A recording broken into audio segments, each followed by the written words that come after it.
Hey guys, welcome to my new blog. তো দেখতে পাচ্ছেন আমরা আছি এখন শ্মশানে, মানে আমাদের কুলটি ঘুষিঘাটা যে শ্মশান আছে সেই অঞ্চলের মধ্যে, সেই এরিয়া, সেই জায়গাটার মধ্যে।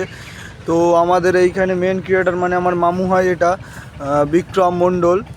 তো দেখতে পাচ্ছ এইখানে বিক্রম মামু আমাদের চলে এসে শ্মশানের ভিতরে প্রবেশ করে গেছে। আমরা এই সবগুলো দেখানোর চেষ্টা করছি, আর আপনারা এই সবগুলো সাপোর্ট দেখানোর করবেন। চেষ্টা করছি। আপনারা যদি সাপোর্ট না করেন তাহলে এই সবগুলো আমরা পরিষ্কার করে উঠতে পারবো না, কারণ আমরা মিডিল ক্লাস ফ্যামিলি থেকে আমরা বিলং করি। সেই কারণে আমাদের কাছে অতটা টাকা হয়ে ওঠে না, কাজ করে আমাদের নিজেদের সংসারও চালাতে হয়।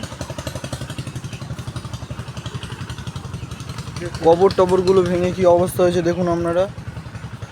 আপনারা যতক্ষণ না সাপোর্ট করবেন ততক্ষণ কিছুই হয়।